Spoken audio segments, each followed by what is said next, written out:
The Fantasy Six-Pack Hour. With your hosts, Joe Bond.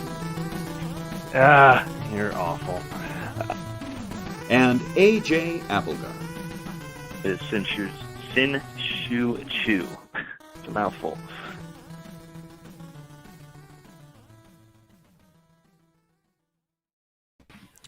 All right. Welcome to the Fantasy Six-Pack Hour. My name is Joe Bond, founder of FantasySixPack.net. With me, a guest co-host, filling in for AJ last second here. Definitely appreciate you coming on, is Davis Peng. What's going on, man? Not much. It's another day in paradise. Yeah, it's all good, man. Definitely appreciate you coming on and filling in for AJ. And it was very, very last second here, but much appreciated. And we got a good show, a little bit of a fun show here as well. We're gonna just kind of mess around a little bit, but no Thursday game to talk about, so let's jump right into it. And let's do the beer of the week first. Beer. All right, man, you are the guest of honor. What you got? I got me a Guinness today. I'm a very simple guy, but I just like the stout, and it's dark. It has good flavor to it. Yeah, man. Hey, you can't go wrong, man. What you like is what you like. I've never been a huge Guinness fan, but to each their own, obviously. I am drinking an Other Half Brewery first anniversary Imperial IPA. I think 8.5%. Gave this one a solid 4.25 on Untapped. So it's definitely got a lot of the same flavors that these Other Half brews have that I've had here many, many times. So cheers, man. Cheers. So before we get on with it, just want to remind everybody, hit that subscribe button, hit that like button, that follow button, give us those ratings, whatever you do, wherever you listen. We appreciate the support and we appreciate you. So news and notes, honestly, man, there wasn't really a lot. Really, the only breaking news to kind of jump out at me this week was the fact that Zack Wilson has been cleared to return, and he is officially the starter for Week 12. So no more Mike White. Josh Johnson is obviously not the guy. Joe Flacco performed fairly well last week, but you know what? The Jets realize they are not going anywhere, and they need to see what Zack Wilson really is all about. So I don't think anybody's rushing out there to start Zack Wilson this week. But I want to get your quick thoughts on what you think about Elijah Moore, because that's more relevant right now. Of course. And then obviously when Michael Carter comes back, what we think about Michael Carter. So let's start with Elijah Moore.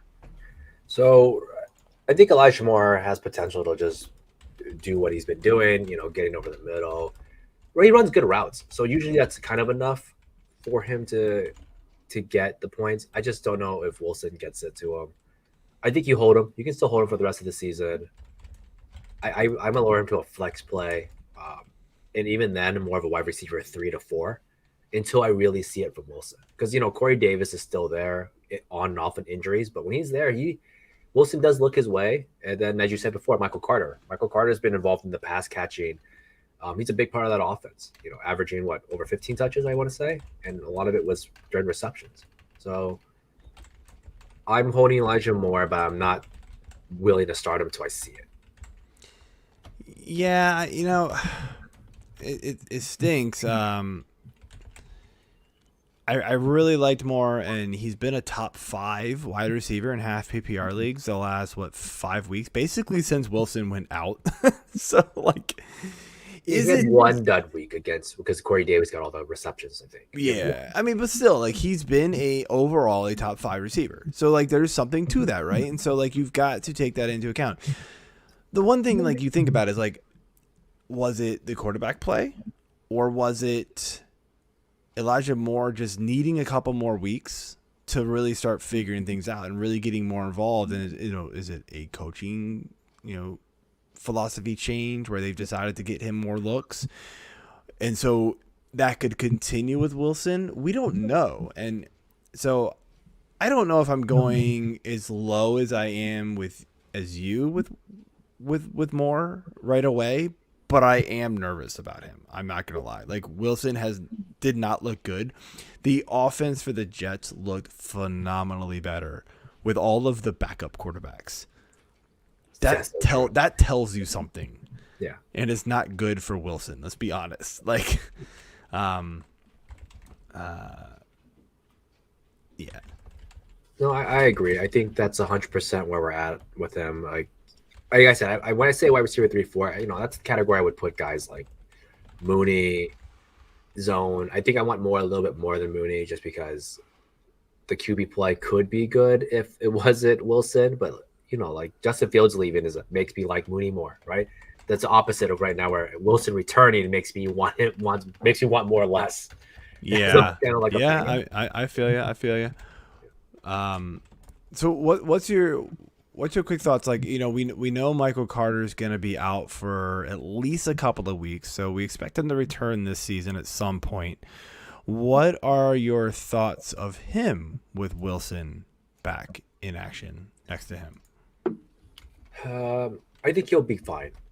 Short passes isn't hard for a quarterback to do. I think that was a coaching philosophy, as you were saying to earlier. I think Carter not getting the relevancy in the first 5-6 weeks is due to that, more so than anything else.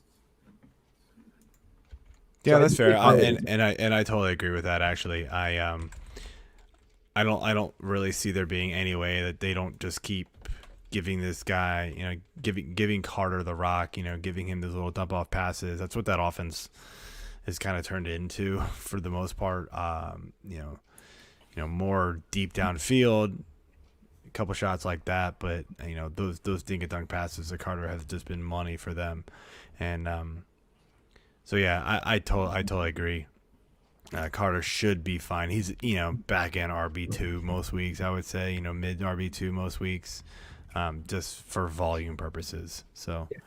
I think that's a fair read on that, right? You're just at this point, as long as he's getting touches, he'll be relevant. I think that's what it comes down to. Absolutely. All right, man. So let's jump into a little more fun of a topic here, and it is Thanksgiving week. And you know what? Yeah, I just got reminded of my producer because I suck and AJ's not here. Totally forgot. We didn't have, I don't know. I just totally forgot. So, yeah, before we move on here, got to remind everybody, Manscaped, guys, it's this is the real deal stuff, man. I'm not going to lie. So, they were kind enough to send us their products. I've tested them out. This is their shampoo and conditioner here, which is a pretty new product at, I think, the beginning of this month even. This stuff's good, dude. It smells great. And, really, look. Smells great. Wife likes it. Well, what else can you ask for, guys? That's all we can really ask for out of a hair product, right? Is the girls like it. The razor, man, can't lie. It's super quiet. Even got a little light so you can see what you're doing down there, which is super important, man. You don't want to make an accident down there. That could be painful, and which is exactly why you want these products, right? Because they're meant for that. And your other ones might not be. And so, you have your little accidents down there. You'll be paying the price. You'll be on the sideline for a little while. Nobody wants that. Questionable to play. No, right, man? Nobody wants that. Go on the IR, So, looking into this stuff, man, we got our promo code F6P20, and the 6 is the number 6. It gives you 20% off with free shipping. With the holidays coming up, you can't beat this deal, guys. And ladies, if you're listening, get it for your guys too, man. The holidays are coming up. You're only going to appreciate it too. So, Linda, hit us up with some karaoke. Nah, I'm good. I embarrassed myself enough on that one. We could. Yeah, if you weren't at the expo, you'll have to come back next year. I'm sure we'll do that again. That was good times. What's up, Linda? Anyway, let's move on here to our kind of fun topic for the week. Because of Thanksgiving here, and AJ and I the last couple of years have done, our top 5 Thanksgiving foods, and we've done that. Go back last year, they don't change, they really don't. So moving on to something different, I wanted to go back and look at some of these like Thanksgiving Day game performances and just see which ones really stood out to me. And honestly, the very first one, and like all the lists I looked up for me, the very first one that popped up for me and in my head was the 2015 Detroit Lions game. And I know it's crazy to think Detroit Lions, man, they're the crazy good performers. I mean, look, they play every year, so obviously they're going to have a few hits, here and there. But this game was crazy. Matt Stafford threw for 5 touchdowns, 337 yards. 3 of them went to Megatron for Calvin Johnson, obviously. And I think, if I recall, that actually pushed him over the wide receiver touchdown record for number of touchdowns on Thanksgiving Day. I think it put him at like 9 or 10, I want to believe. But that's that game. Like as soon as I was thinking about this, I was thinking about that game specifically. But I did my research and looked at some other games, and that still was one of the best and one of the ones I remember. I must have had Calvin Johnson or Stafford or something, which is why I remember this so much. But do you have any games that stand out to you? Oh man, for me, it's same year. It's going to be the 2015 Cowboys versus the Panthers. The year the Panthers went to the Super Bowl. Luke Kuechly had that 2 interceptions, one for a touchdown, and I think I want to say the second one was just a regular pick against Tony Romo. And the way he did it, I remember he just got back from injury, and I'm like, oh, cool, we're going to see Luke Kuechly. I'm a big fan of him. And he just showed everybody like, oh, yeah, I'm still the greatest, and he gets 2 picks on Romo on the year that Romo was doing fine. I think he kept him under like 180 yards or something ridiculous. For Romo, that's like hard to do. So I specifically remember that game. That was the year they went to the Super Bowl, and Luke Kuechly played the lights out. That defense was nasty, dude. They had Charles Tillman on it. All these guys. Yeah. Luke Kuechly was just fire. I do remember that game actually. The Carolina defense that year was nasty. They were so good. So that was it for me as far as like the most memorable performances. I mean, you can talk about like Barry Sanders games. Obviously, those were just always highlight games, right? Those were fun to watch. And the other game I kind of remember was Randy Moss's 3 touchdown game. 3 catches, like 180 yards, and 3 touchdowns. Like it was just crazy. Him and Culpepper just like boop, bye. Just every play was just deep down the field, and he just like burned people. I think there was obviously a couple Brett Favre. Like there was a Brett Favre game against Dallas that kind of calls out to me, where Brett Favre threw for 4 touchdowns, something like that. So that's another crazy one. That was like early 90s, but so I'm going pretty far back here. Yeah. So I was trying to keep it a little more relevant and a little more recent with something that maybe more of the listeners would remember about with Stafford and Megatron here. But I do want to mention some of these other games here that I wrote down here, and they're not so much like fantasy worthy, but they're just sort of unforgettable games / plays / moments in history of football that will never be forgotten. We see these highlights time and time again. The first one is the Leon Lett snow game field goal tip debacle, man. Like end of the game, they were playing Miami. They shouldn't have lost this game. They blocked the game-winning field goal or something like that. I forget exactly all the details, but I just remember like they blocked the field goal, and snow game, right? The ball actually went past the line of scrimmage. So at that point, defense just don't touch the ball, right? And I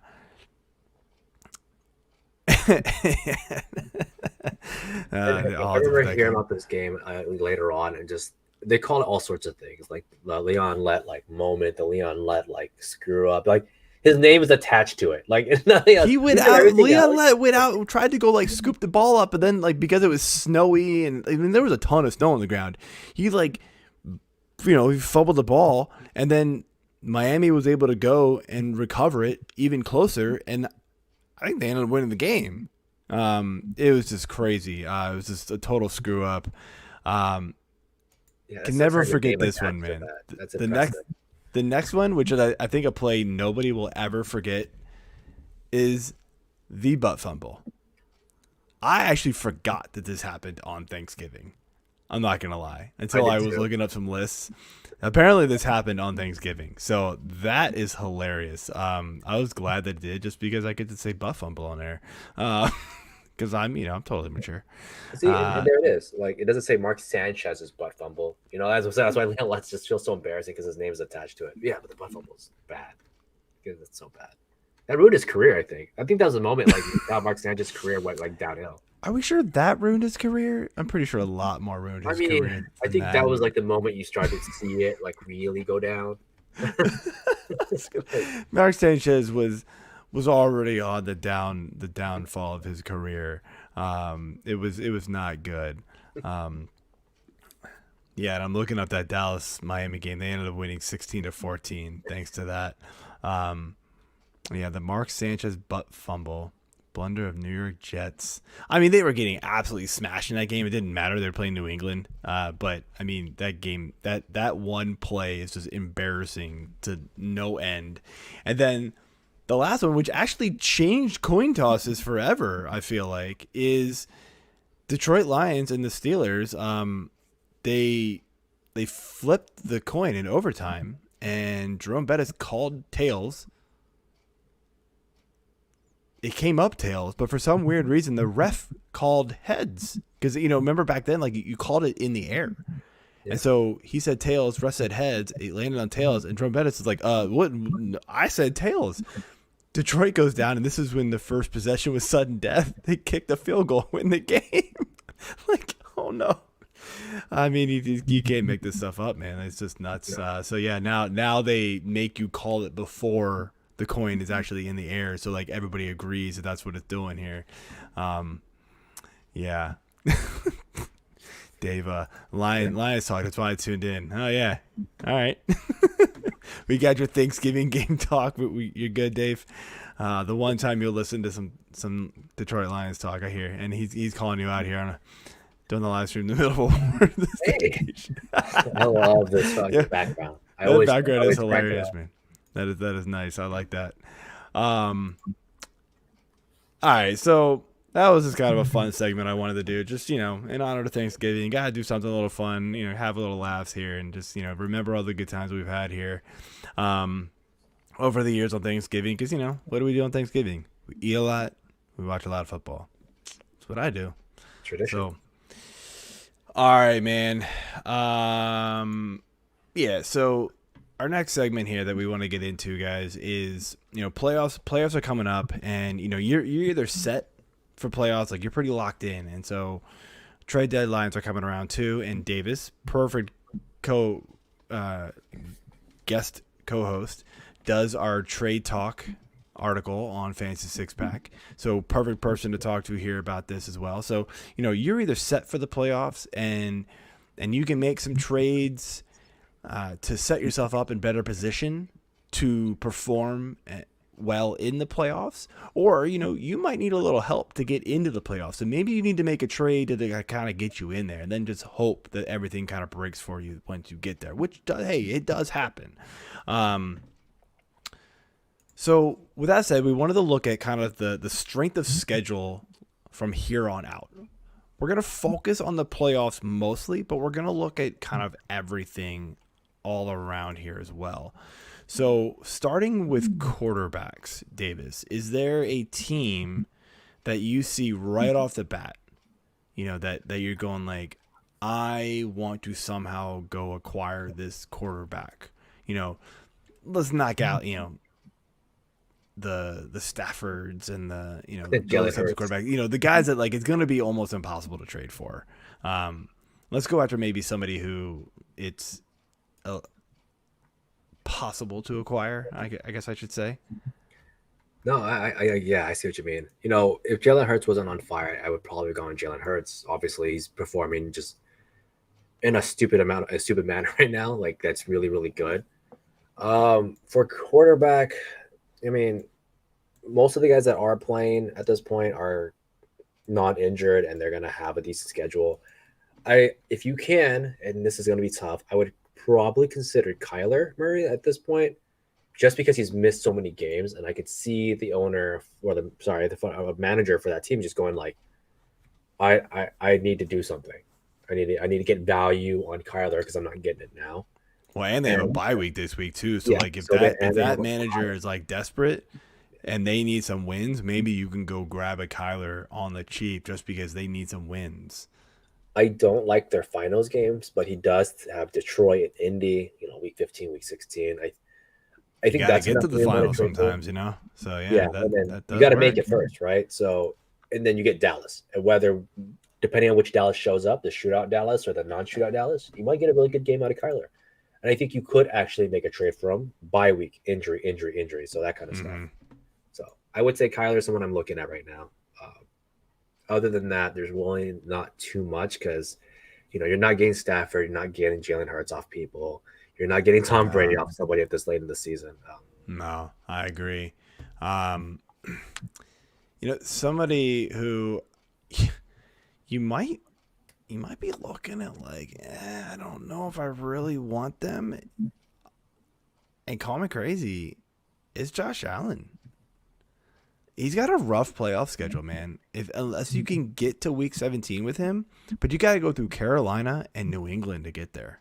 Yeah. And he's got New England next week. So it's not an easy road for him.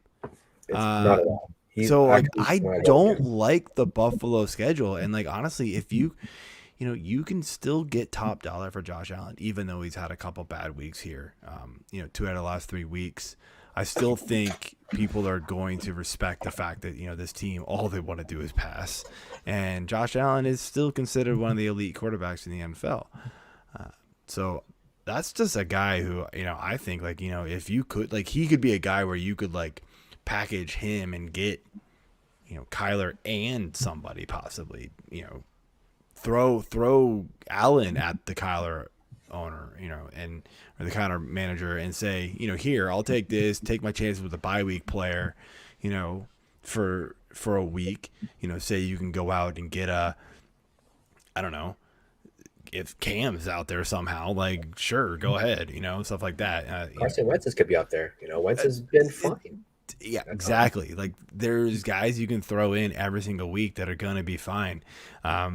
So that's one where I was looking at the schedule and being like, ooh, Buffalo's schedule is pretty rough. And it's not one where I'm loving the fact that, they've got all these really tough matchups here and they've been struggling on top of it. So like, that doesn't make me feel good. As far as the rest of the quarterbacks, I'm kind of with you. Like, they're all just sort of like, there's one good game here, there's one bad game here, there's another good game here. They're kind of all mixed and all sort of the same. So like, you're just gonna have to trust your guys for the most part, I feel like, with the quarterbacks. And then, to top it off, the QB play itself has not been great, right? Like, you can't trust Jacksonville. Like, you're not trusting Houston. There's just like a lot of like these, rookie QBs coming in and injuries to top it off that have derailed teams. Washington football team got derailed because now they have Heineke. Stafford hasn't been playing consistent. It's like, are you playing Jared Goff? Like that kind of stuff. It's bad. So there's really only a handful of guys that I would say trade for them.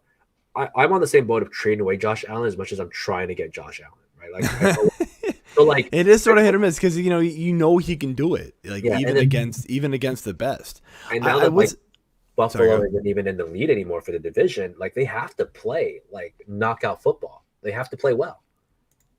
Yeah, and actually, our producer Mike LaPlante just mentioned Aaron Rodgers, and now I'm looking at it a little bit closer. Yeah. Actually, does have a pretty favorable, pretty much entire rest of the season. Maybe outside of the Rams this week, which is, hit or miss, honestly, with the Rams lately. So who knows what you're getting from them? But you're talking playoff time here for fantasy. You're getting Baltimore, which has been lit up. They're letting a lot of yards. Getting Cleveland, who is been beaten up here in the passing game. get Minnesota, and then Detroit, shockingly, is like their worst. But that's week 18, so you don't care. But week 15 through 17, it's three pretty good matchups. And as Mike said, Mike, I want to say it, man. They're fighting for the first seed, man. I don't see your Thunder.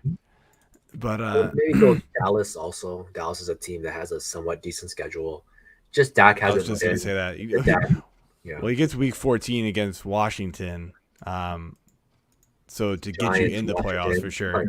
Giants can be beat up, even though like they weirdly have a good against quarterback score. I guess maybe it's just because teams are running on them. They get up so big, they just run on them. But then he gets Washington again, then he gets Arizona. The Arizona one kind of scares you at the very end, but yeah, again, you got to get there, and then anything can happen, type of thing. So I that was another one I was going to look at before Mike mentioned. I didn't want to, jinx it by actually saying it, so I wanted you to say it. The Packers fan in you, yes.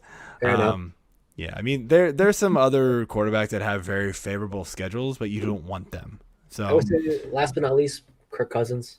Kirk Cousins has been playing above average.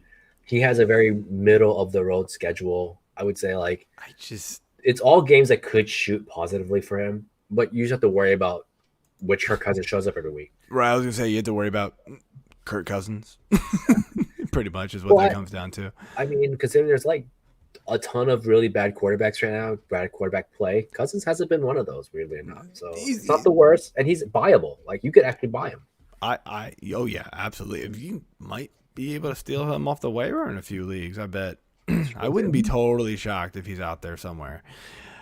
All right, let's move over here to running backs, which is obviously a very important conversation. The running back position has been decimated by injuries and then some. Right off the bat here, I'm looking at like a Zeke. If he can get healthy and you can get him into the playoffs here, he's got a very favorable schedule. He's got Washington, got the Giants, who, I mentioned actually did have a favorable pass against the pass score, but against the run, it's not good. Then they get Washington again. Then they get Arizona at the end, which, Arizona can be run on. So that's week 14, 15, 16, 17. So Zeke is a guy who, he might have a down week here because he's dealing with like a little bit of knee injury right now. So you might be able to buy him pretty cheap here, especially after like this Thursday game. If he has a down game, you might be able to buy him for the cheap, and just hope he gets right, and then he could have he could roll through the playoffs for you. Yeah, I think that's probably one of the better ones. Tony Pollard scares me, and the health issue is kind of a thing for Zeke.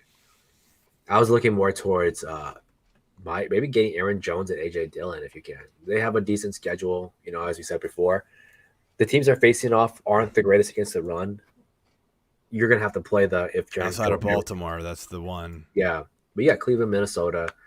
It's not the worst. Aaron Jones, if he comes back to this team, which, as Mike pointed out, they have to win the division. They're gonna go for the NFC. They're gonna try to win the NFC. They're gonna need Jones to do it. And now that they just dropped the game to Minnesota, it's probably likely that Jones comes back quicker to go and help them do that. If the stars aligned correctly for it, I think it could happen. Obviously Detroit. I mean, DeAndre Swift is the entire offense for that team, and they have a good schedule coming up. I don't think the Swift manager will trade him, but I think Jones is one of those guys that's actually reachable at this point in time. Yeah, the thing that makes me nervous about Jones is he honestly wasn't really performing up to Jones levels even before the injury, and so what are you gonna have to give up to get him? Possibly, knowing that he's back in probably a week or two at this point. What do you have to give up to get him, and then what are you getting in return? You could be looking at middle RB2 range. That's kind of what he was. It wasn't great for him. So I don't know. I see what you're saying, but it does kind of scare me to take him. I'm scrolling down here and I'm looking like Antonio Gibson has a monster good schedule, but he makes me so nervous with that shin injury. But man, he's been balling out the last couple of weeks. Maybe he's feeling a little bit better somehow, some way with that shin injury. But look, if you want to take that chance on Antonio Gibson, I would not fault you for it. I do not think you're gonna you should not have to pay super high price for him. Granted, the last couple of weeks maybe doesn't help you, but look, he gets Philly, Dallas, Philly in the playoffs. Philly's run defense is atrocious. So there you go. That's one that I think you could look at. And then your boys, man, your Denver boys, man, Javonte Williams and Melvin Gordon, Cincy, Vegas, Chargers, man, 3 of the worst run defense in the league. Not even, I would even say that the Kansas City is not even as good as, their super score is to be. Yeah, but that's week 18, so we don't care about that one. So Denver is pretty solid. I think it's a good choice too, but it's just a pain in the butt to who's going to do what. I would take Melvin Gordon first before I got Javonte, and I guess biasness aside, it's just because he gets the first looks in the end zone. So I could see that. I also like David Montgomery from Chicago. I feel like he's really viable at the moment, and his schedule is pretty easy too. And even if they're in a losing game, they're just going to run the ball 20 plus times with him, at least 15 plus times. They kind of have to, because the passing attack really isn't there. I know they kind of blew up last week once Dalton got in the game, but I don't think that's something we're going to be able to rely on week in and week out, unfortunately. So yeah, no, I like that one a lot too. That's a great one there. Who are some guys that maybe you're looking at that you're just going you need to somehow get rid of this guy, and maybe be able to swap him for one of these other backs instead that we were just talking about? Right now, Myles Gaskin is someone that's kind of popping off. People are kind of the running joke is he's good every other week. I think Gaskin is going to slowly kind of get back to that. He's not going to be great, right? He has 2 solid games. He gets week 15 against the Jets. Mm-hmm. Then he gets New Orleans and then Tennessee. And I'm just do I really want that? I think I'd want somebody else. I think I would rather have David Montgomery. I think I'd rather have maybe even Miles Sanders if they're running the ball more. Those kind of guys I think interest me a little bit more than Myles Gaskin. And I think there's somebody in your league that will like it because of the PPR portion of the game. We just don't know what Miami does. Now that they added Phillip Lindsay. Yeah, what's going on? That one's tough to me. One that might be a little more controversial. What do you think about getting rid of Najee Harris, who gets Tennessee? And then I know you're talking about how Kansas City maybe not as good as everybody thinks, but they're still just not getting run on. And Cleveland, they're bad, but they've been able to shut down some run game too here and there. So I'm not sure I'm really loving Najee Harris, at his price point. You might be able to go out and swap him out for a Zeke real quick, and you might be able to get another piece back for that as well, because Harris has been great this season most of the time. Funny enough, 2 weeks ago I made the trade to trade Zeke for Harris. I even wrote the article for trading Zeke away. But the reason I did that is because of the sharing between Tony Pollard, and Harris doesn't share, and I think that's fine.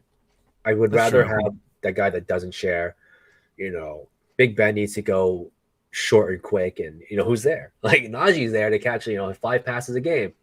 So even his worst games without a touchdown have been pretty reliable.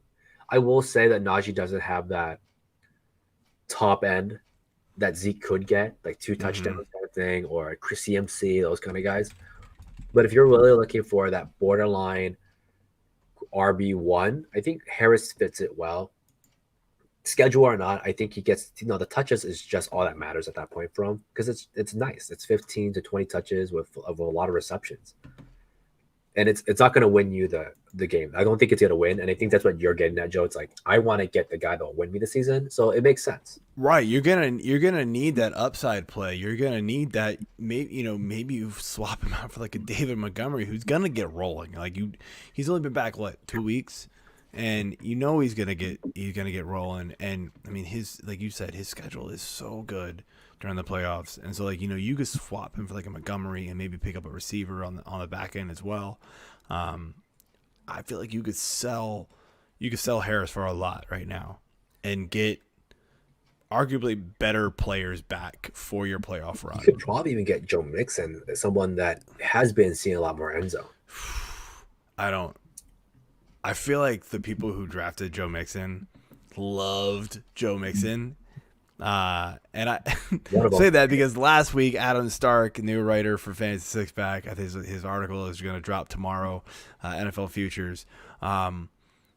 He was on this show last week and he talked about Joe Mixon, and I was like, ugh, I can't do it with him, man. I know he's going well, but like I got so he's in my doghouse, man. Like I had him for multiple years and was like, I'm never drafting. I say I'm never going to do that, but I did with Joe Mixon, and he's burned me this year big time. So Mixon's the opposite of Harris, where he doesn't get receptions, and that's why I'm like, you could, but who sees the end zone is Joe Mixon. So Joe he's Mixon's the opposite been of Harris. balling out, man, and I don't know how to like. I mean, it's because Joe Burrow's playing worse. It's really what it comes down to. Burrow's playing a lot worse, so Mixon's getting a lot more love. And if you think that trend continues, Mixon could be your guy. And the thing is, you could probably get. No one likes Joe Mixon, really. Like I love him, but I don't like him.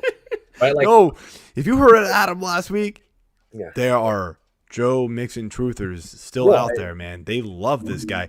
But look, I mean, you're gonna look at it. How are you gonna buy a Joe Mixon after he just got 30 carries last week? No one's selling that. I think you can. I think people will because you just get but not for cheap. But not for cheap. I think not using that realm. Oh yeah, absolutely. That could be like a 1-for-1 swap if you just feel good for it, I guess. But anyway, he doesn't get receptions either. That's always a problem. He's been okay in the reception category. They've got 3, good receivers, so it's hard to rely on him for that. But I mean, he's been what's his been reception total here? I'm trying to look. I want to say it's pretty low in comparison to what I thought he was going to. I mean, in the beginning of the season, it was like 1 for the first 5 games, and then he had 5, 0, 4, 5, and then of course 0. But right, like it's not there. I think Harris has at least 3 to 5 a game or whatever it may be. Oh, and then of course that was that one game he got like 19, I feel, or which crazy number it was. Knew that wasn't real. Like, yeah, so he's never gonna get repeated. Yeah. So he's 4-1-1-1-1-5-0-4-5-0. That's Mixon's like thing. So you're more likely to see 1 or 5. I'm trying to look down here after like the studs, because like those guys, regardless of who what we think, they're gonna be hard to trade for. People aren't just gonna be like, oh yeah, sure, that makes perfect sense to me. Anybody like down the chain here in the ranks where you're like, yeah, I mean, they could possibly, like, you can get them super cheap. What are some of these guys like? They're just gonna come on. Like, who's gonna be that guy? I just wrote about him, and I made a joke. Like, I wrote about a guy that didn't even play. Elijah Mitchell is somebody I think you could trade for. I think right now, since he missed the game, everyone's always afraid of the 49ers. Oh, the 49ers always share, always do this, they're always doing that. But we just watched what happened this last week against Jacksonville. You're not getting Mitchell from me. Yeah. Nope. Yeah, exactly. Right. They did nothing. They had to rely on Deebo Samuel running the ball 8 times. And then before someone says, well, weren't they like jet sweeps? No, they were actual running plays. They were straight up like they were from the backfield handoffs running outside to the left, like, or up the middle. Like, they were giving Deebo Samuel so many touches because the other two couldn't get it done. And Kyle Shanahan's going to sit there and go, no, I don't want these guys. I need Elijah back because Elijah is doing it. Yeah. So he has a somewhat decent schedule. And then, you end up with, Houston at week 17, get the Titans, which, who knows what Titans defense shows up, but you get Cincinnati, you get Atlanta. Like, sign me up. Sign me up for Elijah Mitchell, who someone probably got off the waivers. So they're not attached to it. And all these guys injury prone, all that kind of stuff. I'm fine with it. I would trade for him. What do you think? Yeah. I keep trying to like look lower than that, and man, it's so brutal. I wonder if like call me crazy. Like, you might be able to go out and get like Latavius Murray for dirt cheap and say he takes over that backfield. Like, it's just it's like a dart throw type of play. You don't have to give up a lot for him, in my You may opinion. have to trade for this guy, but if DJ Dallas performs again, I think DJ Dallas could be the guy you could have. I mean, Alex Collins has not been doing it. No, He Alex looks Collins absolutely is terrible. He's awful. Uh, Love seeing his Kareem in Hunt, dance, but maybe? it's not going to work. If he comes back, does Kareem Hunt come back at all? I haven't paid attention to him, to be honest. He should be. He's eligible. I think they expect him to come back this week. You could go for Kareem Hunt. He's going to get that pass catching. Baker Mayfield needs another pass catcher. Like, I think anybody that held on to Kareem Hunt this long is probably not giving him up. Let's be they're honest. probably not even paying attention to their lineup anymore because they're probably losing at this point if they held on to Kareem Hunt this long. Yeah, well, I mean, you would imagine IR, in this day of IR. age, there's IRs in almost every league. I have one guy who hits me up on Twitter all the time, and he's like, "Oh, we have no IR slots," and I'm like, "You need a new league," Yeah. especially with COVID. How do you deal with that crap, dude? Like, there's no way. That sucks. You get burned by that too much. The fall but- off is too huge. There goes from guys being relevant to like, there's a lot of non-running back relevant teams right now. Right? Buffalo, Raiders Right. are non-relevant. Titans are non-relevant at this point. I mean, I half recommended in the waiver wire article I wrote this week in place of Jonathan Chan. I was like, look, there are desperate running back teams out there. I know there are. I'm in a few of those positions myself. Why not take a chance on Matt Breida? Like, if you're that desperate, can it be any worse? Matt again. Breida's been outperforming Moss and Singletary with less touches. It's just been like, what? Okay, eventually they got to realize they just got to get the ball to Matt Breida more, you would think, but who knows? I mean, yeah, so he's a guy out there for sure. I mean, their schedule's not great in the playoffs. Carolina, then New England, then Atlanta. I mean, Atlanta's fine, but if you're relying on Matt Breida, you're probably not getting there. Yeah. Yeah, it's tough, man, with Complete fall off the at that running point. backs. But let's jump into some receivers. Let's move over here. Obviously, nobody's trading Cooper Cup. Nobody's trading Adams or Hill or even Debo at this point. Nobody's trading these guys, right? I want to get your thoughts on somebody like a DK Metcalf, who has the upside, and we know he does. But Russ Wilson looks awful right now. What do you do with this guy? Are you a seller or are you a buyer? Oh my God. It's funny. I was doing the trade targets this week, and DK Metcalf was supposed to be my third buy low. He was supposed to be my third buy low, and I was sitting there like trying to write it up. And I kept thinking, when I watched the game, I was like, DK looks absolutely annoyed to be on the field. He's giving up on plays, and Russ looks bad. And I think the combination of the Russ two is is not missing throws, man. They're like He's in the missing dirt. throws. It's bad. I don't know what's going on. And kudos to DK him. also just has not been good. He's been having a kind of an attitude problem. He got ejected that one game. He almost got ejected the other game. He could perform, but I feel like people that have DK don't want to give him up for something because they're holding out hope, or they're not going to give it to you for a fair price. DK is just is always going to be overly inflated, and that's what I think he is. That's why it was hard for me to add him to a buy low, because I just don't see people willing to trade him. Like, you have to give him like a Terry McLaurin level kind of guy to get it, and I'm like, I'd rather just have Terry then. So I randomly, and we debated this on the Fantasy Six Pack Slack channel, this trade I made a couple weeks ago. So I had like 5 healthy, pretty good running backs with CMC and Henderson. I had Michael Carter, who of course got hurt. I had Patterson, and I think I had another one. Anyway, but my receivers, because Antonio Brown's hurt, my receivers were sort of meh after Jefferson and who's my other one? Deontay Johnson, right? So I had Jefferson and Deontay Johnson. But my third receiver for weeks now had been Julio Jones, which was always in or out of the lineup. Then I'm putting in like total garbage, and not that Julio was any better than total garbage at this point. So I was like, Antonio Brown, I have no idea when he's coming back. He could come back in week 14. At that point, I could be out of the playoffs because I can't get there. Yeah. I'm sort of like on the downswing. So I was like, okay, fine. I reached out to the guy who's sort of like, he had no running backs. And I'm like, okay. He had Devontae Adams and DK. And I said, look, I'll give you Julio and Patterson for DK. And he was like, well, all right, fine. I mean, DK's been one of my best guys, but I need running backs, and Julio's not too bad. And I was like, yeah, I mean, it's kind of an even deal. Granted, right away, it was an awful trade for him because Julio goes on the IR like the day after, then Patterson gets hurt on that first Sunday, and I was like, oh, man, I feel horrible.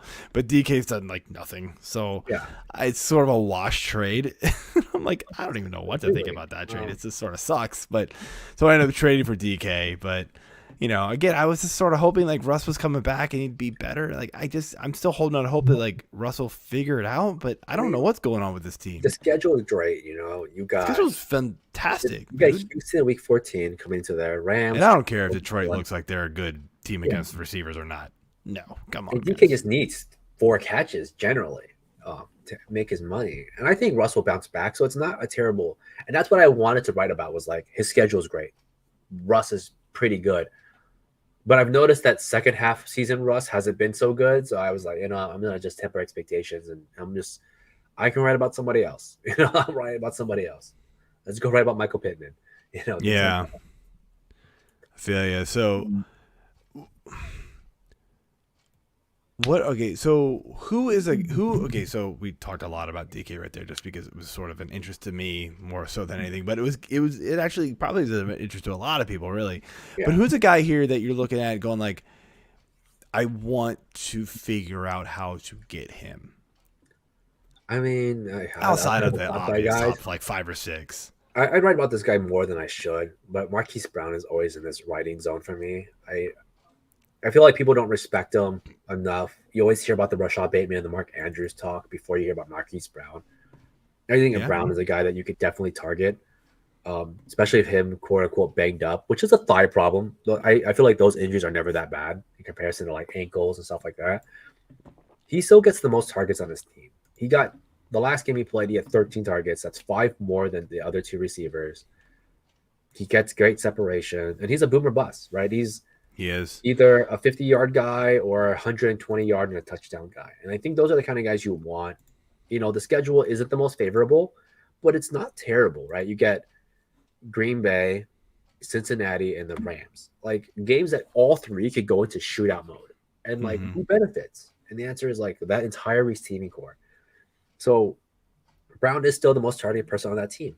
And people kind of forget about that because he doesn't make that many catches, but he's getting about 50% of his catches or more, and he's going to be relevant. So, you know, I target Brown, and he may be quote unquote high up there because he is finishing pretty well, but I don't think his name value is good. People are looking to get rid of him because they're afraid of Rashad Bateman. They're afraid of Lamar running the ball in. They're afraid of Mark Andrews, that kind of stuff. Like, sign me up. Like, sign me up on a high level guy that isn't being viewed high level. Call me crazy, but I actually want to go trade for Antonio Brown. Somebody who, if anybody has him sitting in their IR spot, they're probably just being like, you know what, I have no idea when this guy's coming back. And I, actually just saw my phone. I was reading it. They're saying, he could come back next week is when they expect it. But I mean, at that point, like, who knows? But like, I mean, like if he does come back, he gets New Orleans in week 15, who outside of Lattimore is letting up a ton of points to the receivers. Carolina in week 16, not great, but then he gets to the Jets in 17. I mean, that could be a monster game for him. And I know it's kind of hard to trust, whichever Tampa Bay receiver when all 3 are healthy. But I mean, Antonio Brown he's been clicking with Brady every time he's on the field. So, as you've mentioned numerous times as we've been going through this segment here, in that you want to go after these guys that maybe people are just kind of forgetting about, like a Kareem Hunt. Like, they've just been sort of like forgotten about, stashed at the bottom of the bench or on the IR, and it's like, yeah, sure, I'll just give them up just to give them up and move on, get somebody healthy. You could easily do that. So another one is Sterling Shepard, which is weird for me to bring him up, but if he ever returns, the one time we're going to talk good about a New York, man, it's totally not an AJ show. Yeah, I mean, usually the bash he the returns. Week 15, you get Dallas, Philly, and Chicago, and Shepard catches it over in the middle. He gets peppered. I mean, there's nobody else on that team that gets peppered like he does, even while he's been gone. That's true. I mean, Tony saw a lot of targets this past week, but it didn't I think really he saw amount to 4. much. It didn't seem that like them. He only got 4. I feel like every time I looked up, he was catching the ball. No, it was weird. Like I don't because I'm a Tony guy myself, but I don't want him if Shepard comes back. I think Shepard is like the only fantasy relevant player. Oh, and I he feel caught like- 7. Tony caught 7 passes. Did he this really? Past week. I felt like he 7 did. for 40. It Oh, wasn't. it It did, like I said, it didn't amount to much, but he caught about. He had 12 Okay, targets. that's I what mean, it was. it was an enormous target share for Tony. Tony. Oh yeah, you're right. It was the week Um, before he got nothing. He got 1. Yeah. And- I'll tell you, man, if you can somehow, like, because Waddle, I know Waddle's been good, but I want more Waddle, especially with a week 14 bye, by the way. Yeah, that's a That, selling point. like, if somebody's, like, on that teetering point and you're like, look, you need the win, man. Week 14 could kill you because you're going to be missing Waddle. I'll give you so-and-so for Waddle, you know, and we'll be good. The Miami playoff schedule could not set up any better. Jets, Saints, Tennessee. Against the pass, 29, 30, and 27. Not good. Just So- wrote about Waddle too, I believe. Yeah, I did. Yeah, love that. I like Waddle. He's a low. He's if you're in standard, I would avoid him. But if you're in PPR, Of course, PPR, like you 100%. take him. He set the record for lowest yardage per catch in a game or something like that. Like it was like 11 catches for 50 yards, something like ridiculous. Because Miami is just giving him high looks. I'll take Walmart Jamison Crowder numbers because that's amazing. I'll take 11 for 50 because that's 16 points. Can I ask you a crazy scenario question? Would you trade Jamar Chase for Waddle? I would not, because I think you can get more out of him. Well, right, but I see your point, but I think that would be the start of a package trade for me. Yeah. I know the I'm trading Jamar Chase right now. I know the Bengals, playoff schedule sets up pretty nice, but Chase has not been anywhere close to what he was early in the season. He's been that saved by was an touchdown. amazing start. He was my sell high target this week, weirdly enough, and I felt kind of dirty writing it because I get a lot of crap because I was a Chase hater coming into the season, but he's been salvaged by his touchdowns. So unless you're in a standard league, I'm moving on. He's had like 3 or 4 blow up weeks, and then the touchdowns obviously have saved him early on. Even this past week, it saved him 3 for 32 and a touch. That was it. I mean, that was it. Other than The that, last 3 weeks have been pretty bad.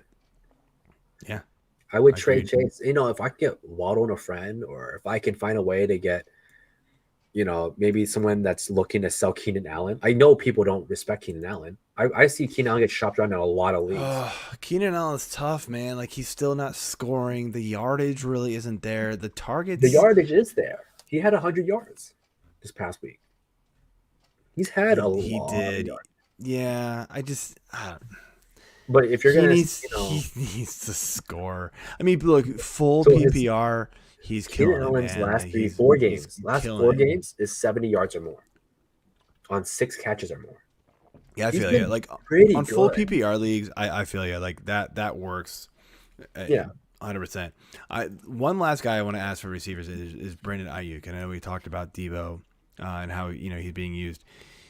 Ayuk's arrow is pointing straight up, in my opinion. He's had 2 out of the last 3 games have been really, really good for him. What do you think about maybe buying it? I don't know if it's still really cheap at this point, but because he has had 2 out of the last 3 games, but the playoff schedule is pretty nice. Atlanta, Tennessee, Houston. Yeah. Could things just get better for him, and you can still get him at what I would consider a discount, because I wonder if like the person who has him isn't really believing in what they're seeing yet. Agreed. What I just said about Marquise Brown, right? The name is a discount this time. Like, no one likes the name of the guy. I think you're right, and I was actually considered writing about him because I like the schedule. I like what he did last week. He went 7 for 7. I don't think he does that. If you watch Brandon Ayuk, a lot of his catches, you could almost see them become incompletes. He's really raw. He's a really raw player. Yes. And that's always kind of the issue with him.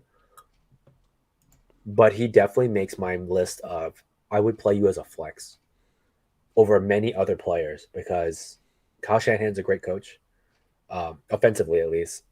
You have a lot of weapons that distract people, so therefore you might just get a touchdown because they're already guarding Kittle, Debo, Elijah Mitchell, and Jimmy G's efficient. So Ayuk is one of those guys I wouldn't be surprised if he gets 5 catches like per game for the rest of this season, but the yardage is going to be all over the place. Yeah. But he has the athleticism to be relevant, man. Like he's a playmaker, and that's his biggest issue. He tries to make plays, and that's what's been costing him the last few, this whole season. He's trying to make plays. Well, But that's a and good the thing for lack him. of usage in the beginning, but That too. all right. But his usage came down because he was doing dumb things like running sideways, fumbling balls, things that you would be like, come on, that's bad football, Right. But for a fantasy perspective, like that's good for us. Yeah. So I don't think there's a whole lot to talk about here with tight ends because obviously, you're not really trading any of these top dudes.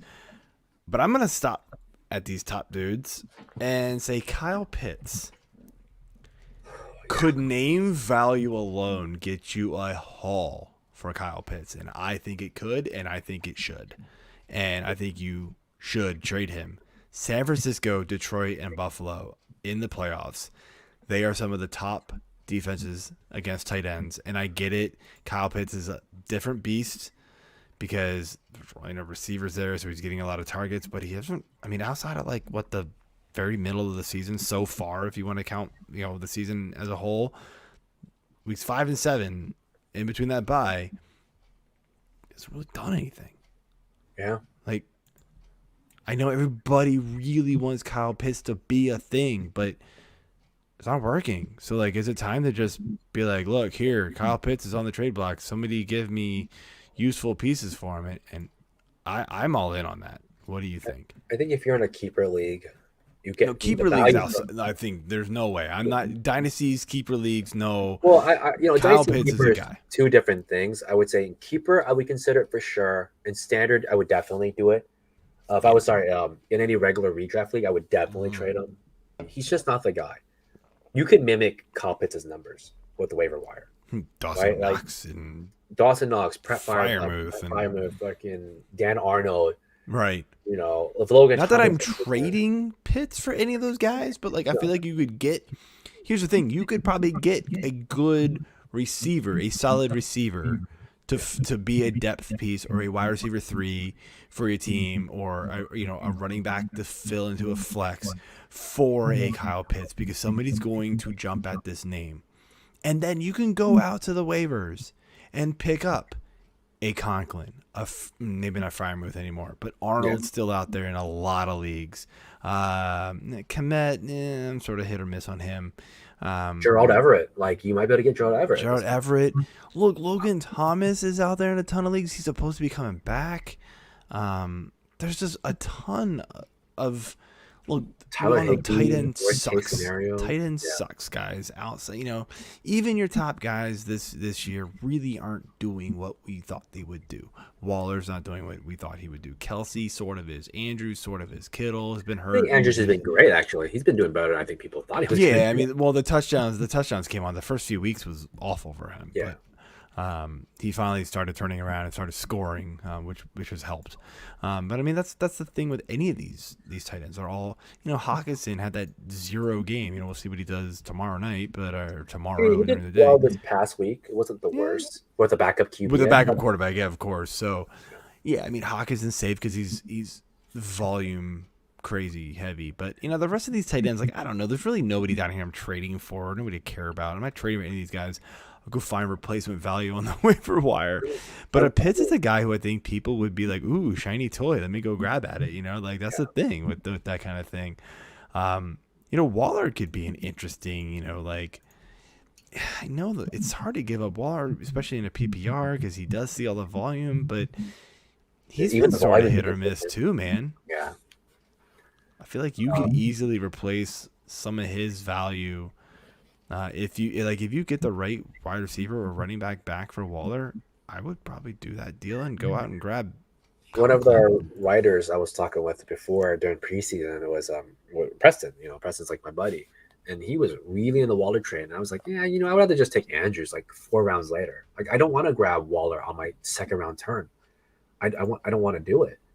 And this kind of shows as to why Waller was a great value last season because he was a 6th, 7th round guy, but at a second round, you're hoping he's Rob Gronkowski or Travis Kelce light, and he hasn't been. The thing with Waller is you knew the volume was there, and with Andrews, right?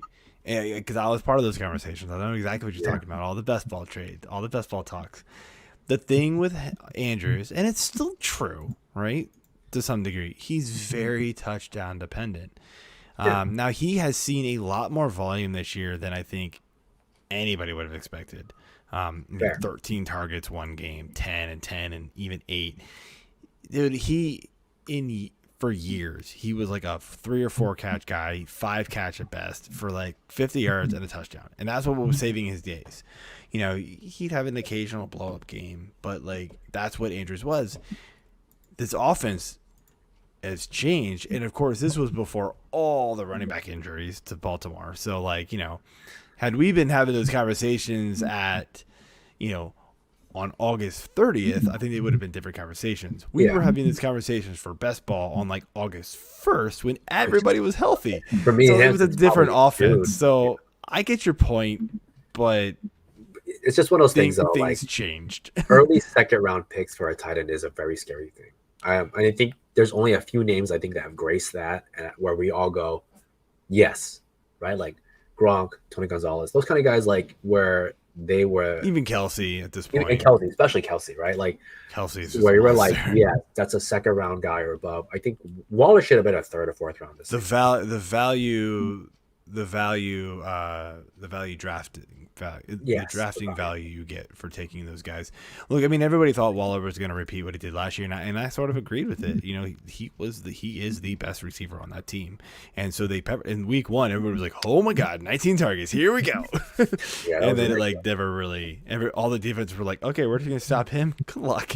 Have fun with all these other guys." Yeah, you know, and then Ruggs did somewhat decent. Renfro has really stepped up. Like those 2 guys really stepped up, and I think that was one of the things I did for our team previews. I was like, I said Edwards though, but if Edwards and Ruggs step up, like, do we see all-time targets for Waller? And I think the answer is probably no, especially with Kenyon Drake there. Like, it's starting to come back though, man. 11, 7, and 8 the last 3 weeks. I mean, because they're all gone, right? Like, yeah, that's Ruggs true. is gone. You know, Kenyon Drake's not receiving his targets anymore. You know, Edwards is just a guy that gets paid, I guess.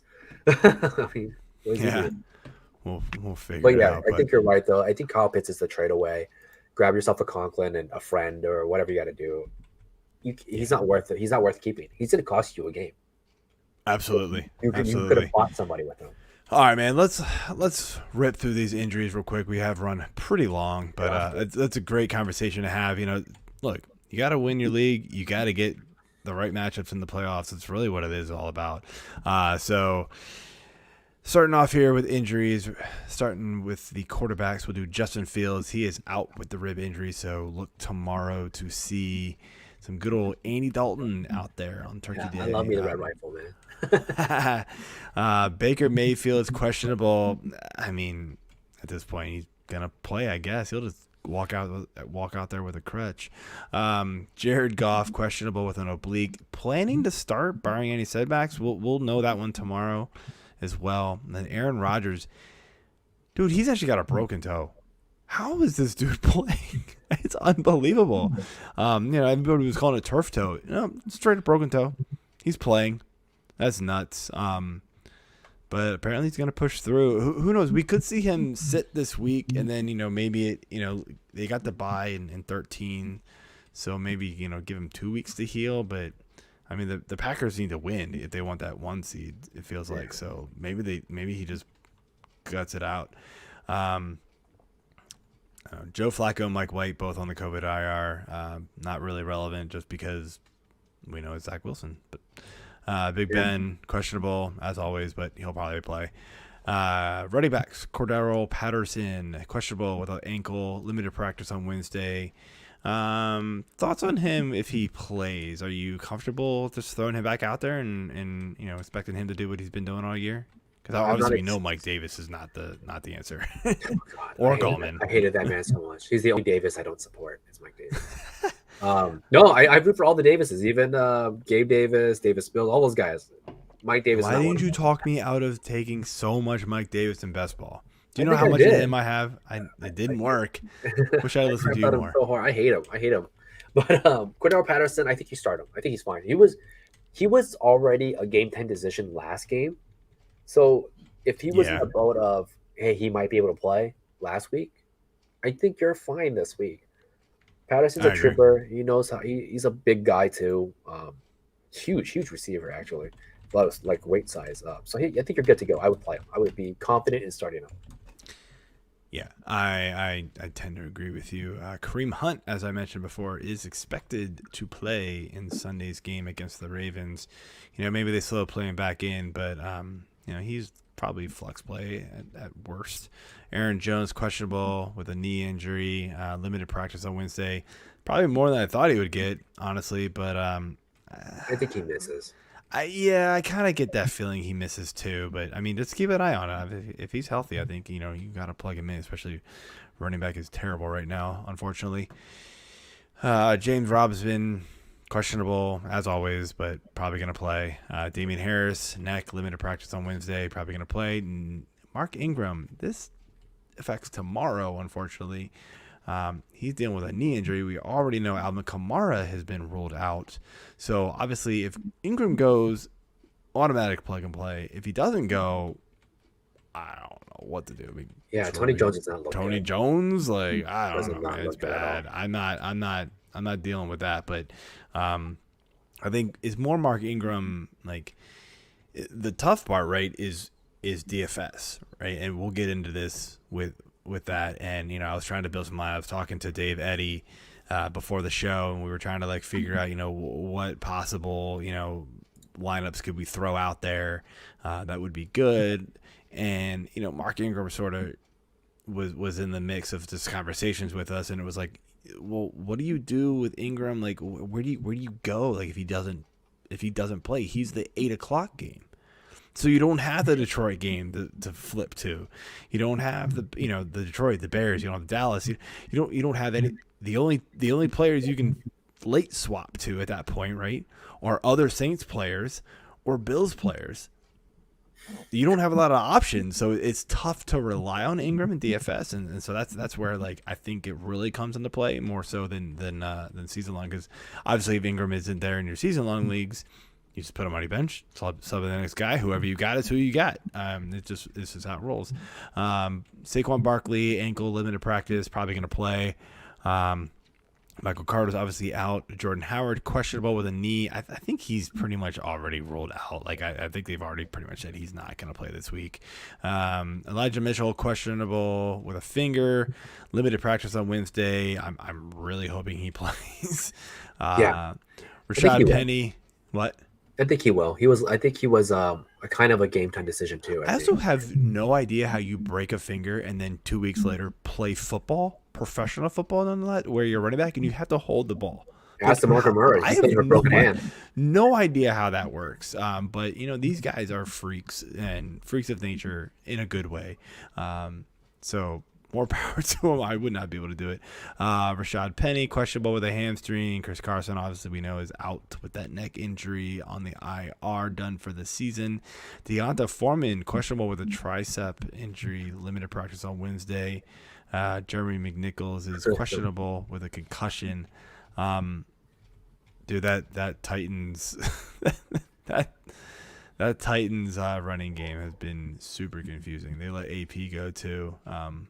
Hilliard is in the mix. I don't know what to think of it. Just run away from it, guys. That's pretty much all I gotta say.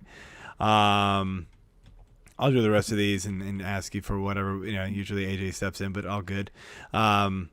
Marquise Brown, questionable with a thigh, limited practice Wednesday. Sorry. Hopefully he can gut it out and play, because he's a difference maker out there. Jarvis Landry got the knee injury, didn't practice Wednesday, but they're saying he's just going to gut through it and play through it, which I I don't Jarvis trust him. Landry's a trooper. He's played of all sorts of things. He's only missed, I think, one game his entire career. No, he missed more than that this year. No, but I mean, like, oh yeah, I mean, this season wise, I think he missed his first game this career. That's sorry, bad wording. He missed his first game this season. I got you. Career. He's a Donovan trooper, Peoples-Jones, questionable with a groin injury. Again, you don't really want anything to do with this Cleveland passing offense anyway. Allen Robinson is doubtful with a hamstring injury. We'll know that one tomorrow morning. CeeDee Lamb, questionable with a concussion. We'll know that one tomorrow as well. Concussion and arm, actually. He hurt his arm also. Oh, I didn't know about that one. I just knew about the concussion. I mean, I think the arm. Of course, we know Amari is out. Here's the thing. What's your thoughts on Dak without Lamb and Cooper? And I say this because here we go. Michael Tomlin, writer for Fantasy Six Pack, wrote a stat to us today. He said Dak's last 11 games without Amari Cooper, 204 yards per game, 9 touchdowns, 6 interceptions, and 59% completion percentage. I mean, not terrible, but not what you would hope from Dak, right? I mean, 200 yards, that's not good. Cowboys are 5-6 straight up, averaging only 17 points a game in those 11. Now, granted, a lot of those were without Lamb. So if Lamb plays, maybe it's slightly different. But if they're both out, what's your thoughts on using Dak this week in, say, DFS? I'd bench him. Yeah, or you bench him in redraft too? I'd bench him in everything. Yeah. I mean, I think obviously it depends on your options. Like if you're switching to Zack Wilson, no, maybe not. But you know, I would play Tyler Heineke over that at this point. You know. Yeah, I could go for that. You know, it's who's Washington playing this week? I don't think unless it's someone elite, I don't think it matters. I mean, like because the problem with Dak is that he's good. I don't think he's elite. He doesn't have he wasn't throwing as much. I think it's the Seahawks Monday night. Yeah, that could be a good matchup. So he wasn't throwing that much. You know, Michael Gallup is rusty. So I won't say he doesn't look good, but he didn't look good this past week. Yeah. And he was getting targeted a ton, and he was just letting it go. So yeah, I did see that. I can't start Dak at all. I did see that. Yeah, and I agree with you. I'm kind of off Dak for sure. If both are out, if Lamb's in there, it's a change. Then it's a totally different story. Devontae Adams questionable, limited practice today. T.Y. Hilton questionable with a toe injury, limited practice on Wednesday. Jamal Agnew unfortunately landed on the IR, hip injury, will miss the rest of the season. Sterling Shepard is questionable with the quad, did not practice today. Kadarius Toney questionable with a quad, did not practice today. Seems like a recurring theme with the Giants. We haven't. Whoever the trainers are, they need to replace those guys. Those guys are always hurt, man. Yes. Do you see that meme going around where they joked that one like old dude was like still the trainer? Dude was like 73 years old. I forget who it was. It is like totally crazy. But he like legit was the trainer like probably 6-7 years ago. Corey Davis questionable with a groin, didn't practice today. Chris Godwin questionable with a foot, limited practice today. Mike Evans questionable with back tightness, didn't practice today, so keep an eye out for him. Antonio Brown ankle, didn't practice today. Again, as I mentioned earlier, sounds like they're expecting him back next week, not this week. AJ Brown questionable with a chest injury, did not practice Wednesday. Obviously, he came out during the game this past week, so if he doesn't play, even if he plays, I'm not starting him. I mean, he's moving down my rankings, but there's still only so many players I'm starting over him. That I would put over top of him. He's against the Patriots. He's definitely in. He's definitely in the wide receiver 2 range, but I mean, like, come on, would you legitimately start like Brandon Ayuk over AJ Brown? I wouldn't. I would. Dude, that is ballsy, dude. I'm not doing that. AJ Brown has had a very up and down season. There isn't the run game to rely on anymore to put or play actions.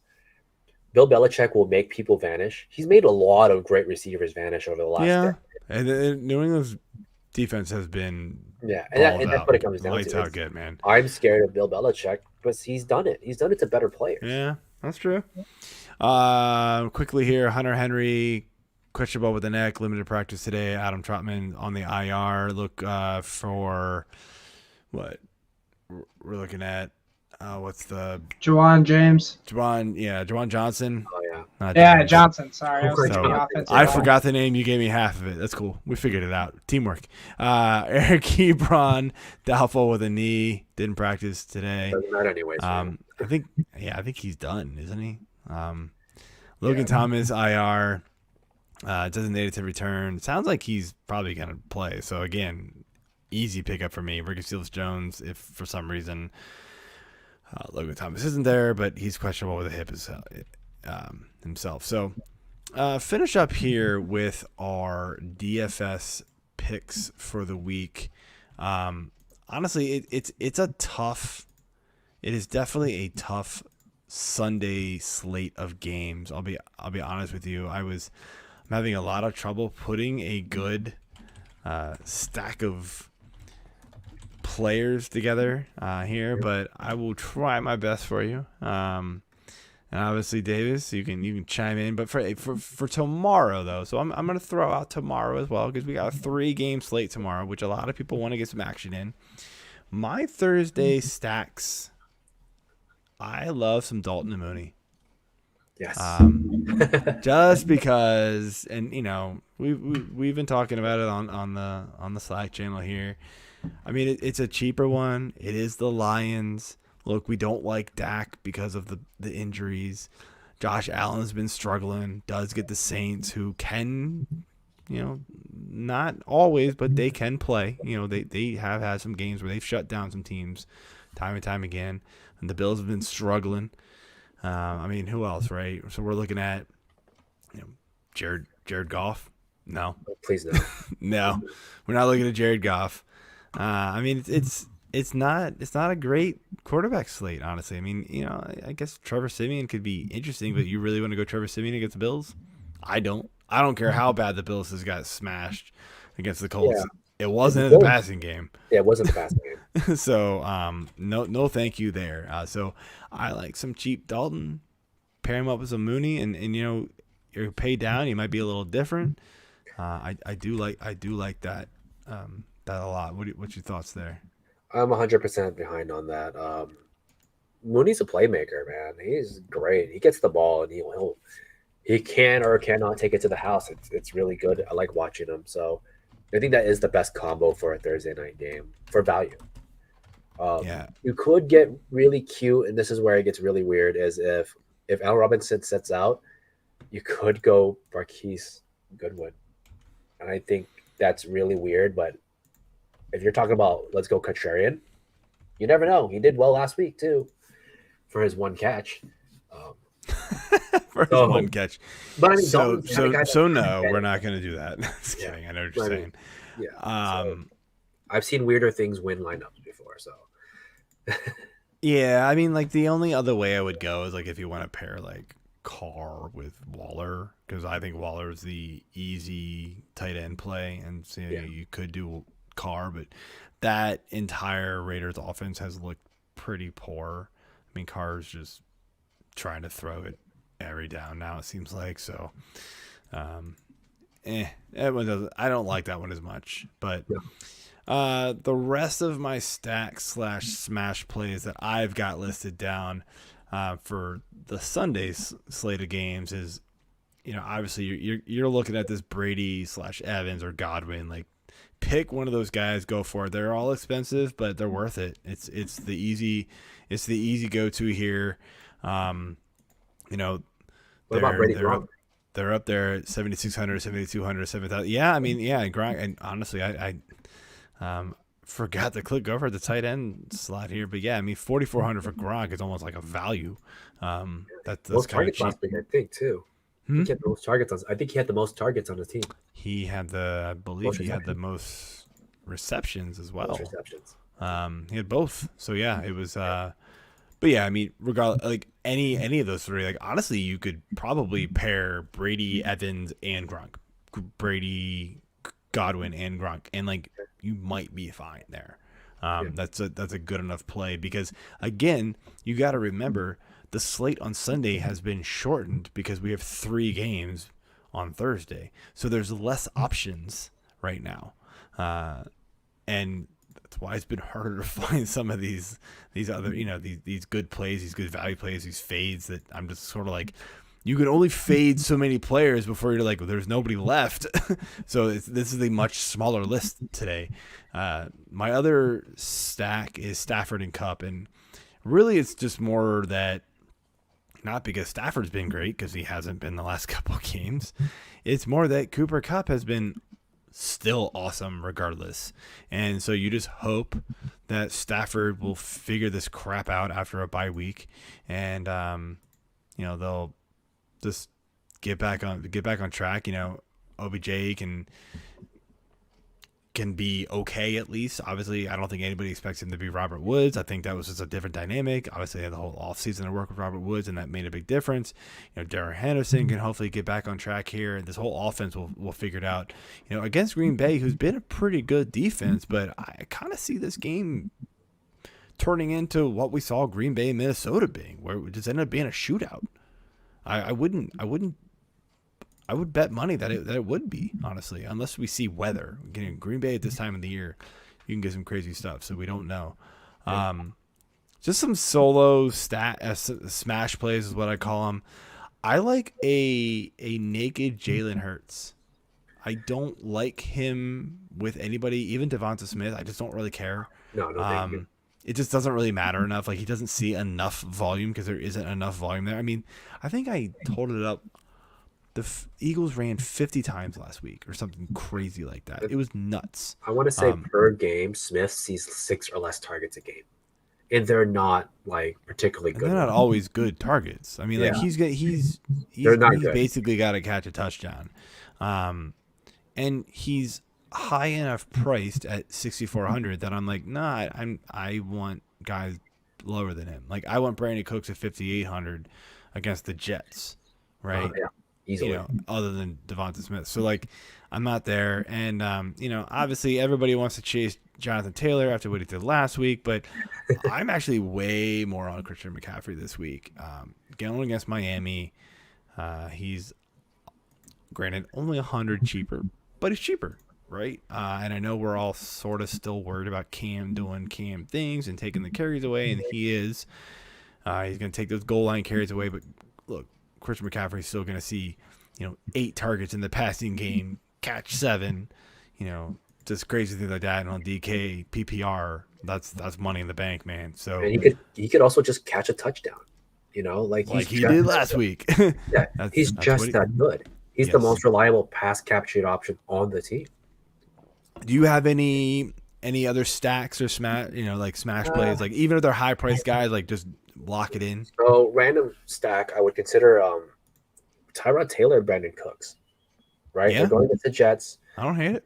Tyrod Taylor is like a full-on competitor, so like he's going to go out there and perform. Whether he performs with Cooks or not, who knows? Yeah, baby. Exactly. He goes out there. He ran 3 touchdowns last week. I gave on other shows like, just why not just pay $5,000 for Tyrod? He's 5,100 this week. It doesn't get any cheaper than that at QB.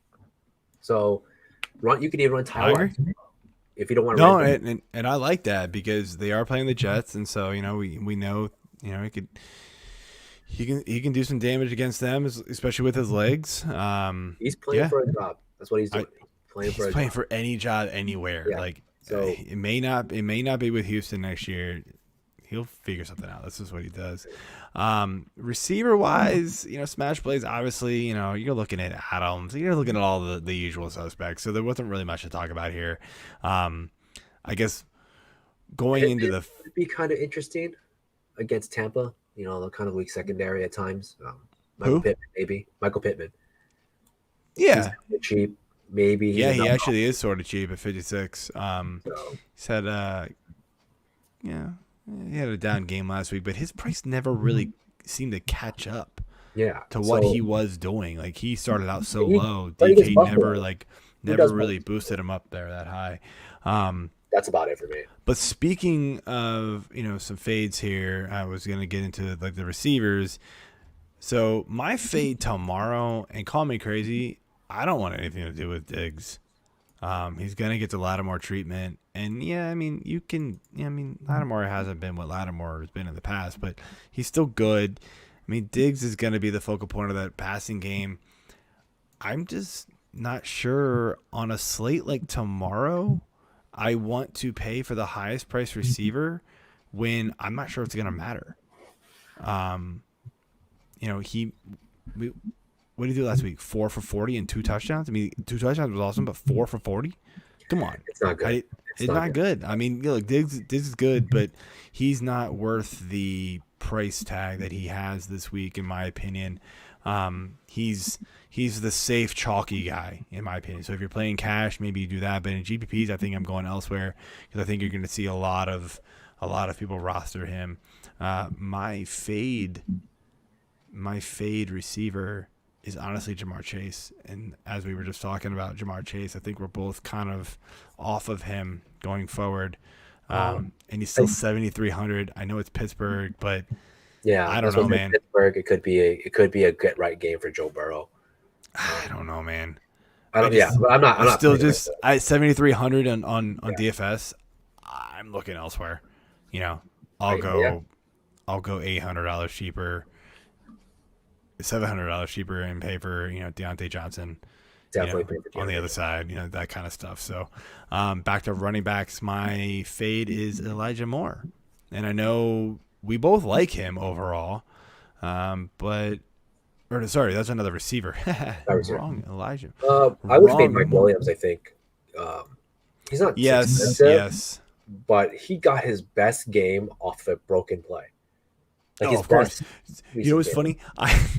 I tweeted out after the very first drive when he went he went 4 for 40, caught 4 of his 4 targets for 40 yards on that first drive, just happened to not catch a touchdown. And I was like, where has this usage been for the last 4 weeks? And somebody writes back about 5 minutes later and says, don't jinx it.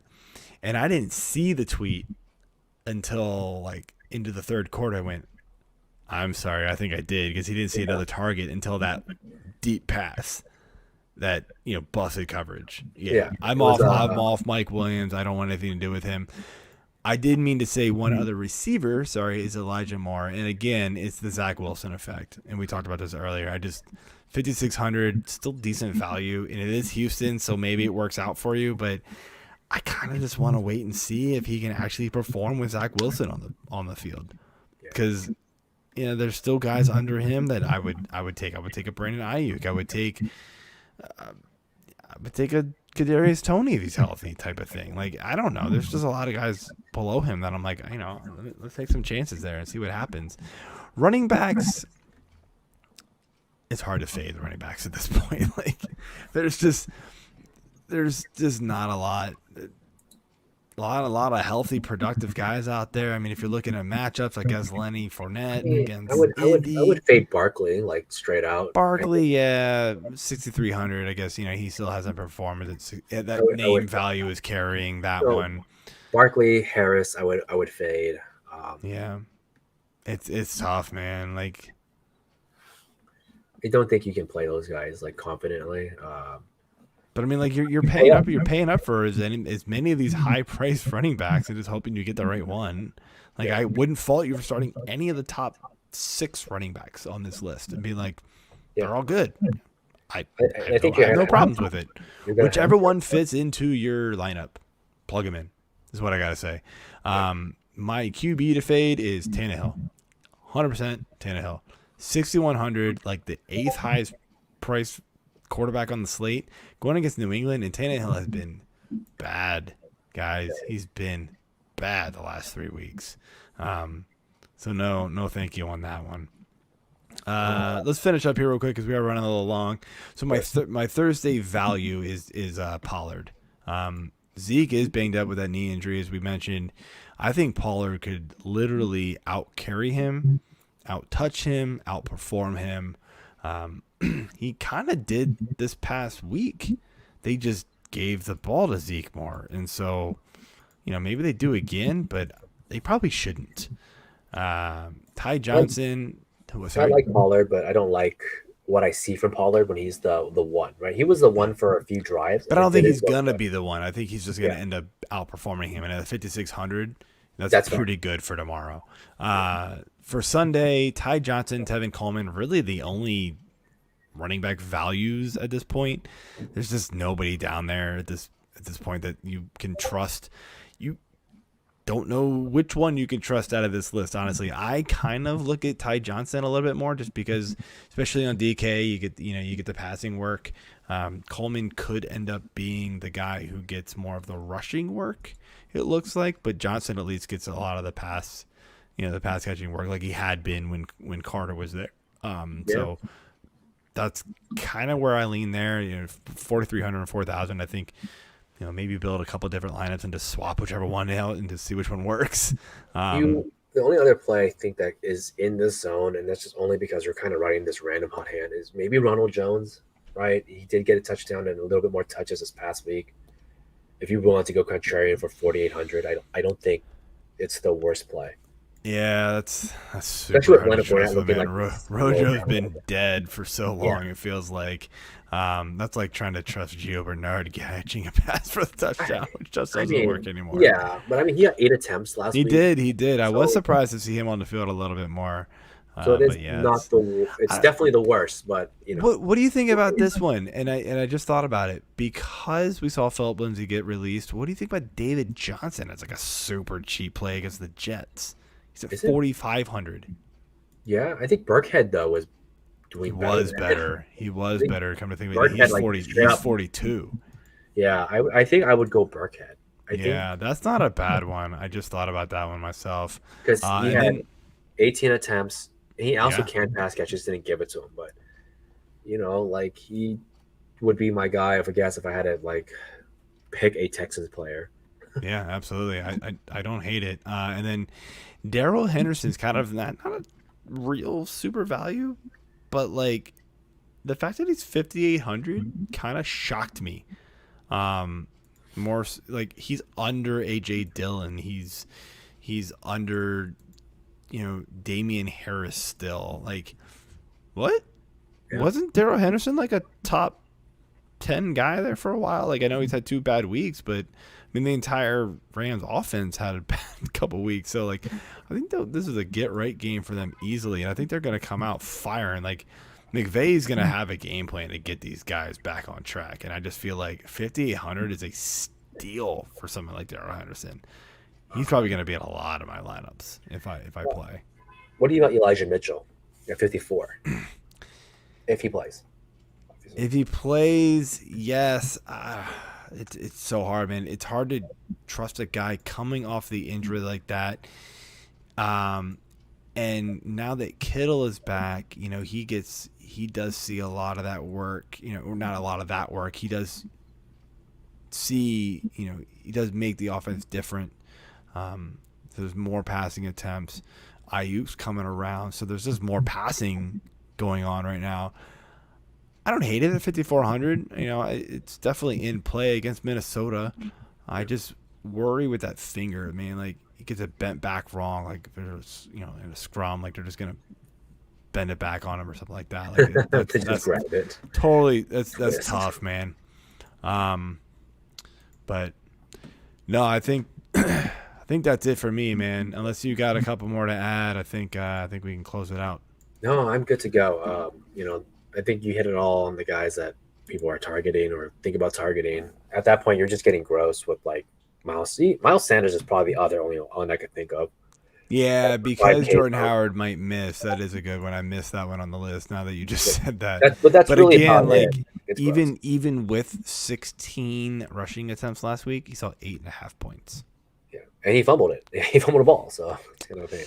Yeah, yeah. So, anyway, all right, man. Well, Davis, I want to let you, before you bounce here, let everybody know where they can find your stuff, and I want to thank you again for coming on and filling in for AJ last second here. You guys can find me on Fantasy Six Pack, writing my trade articles till I want to say next week, the last one. Yeah, probably next week.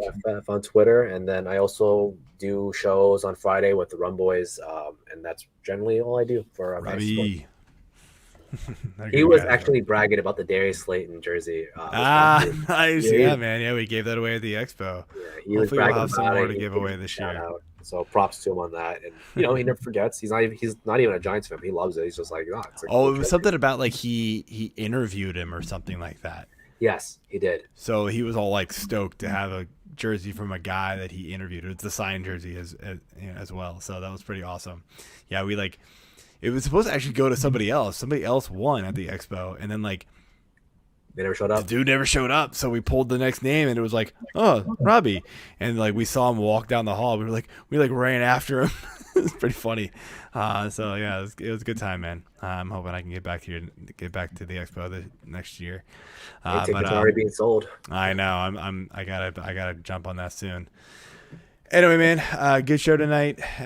Good luck to everybody on week 12, and happy Thanksgiving to everybody. And again, man, we are thankful for everybody who watches and follows the show and reads the site. So again, hit that subscribe button. What everything's saying down there, and good night, everyone. Peace.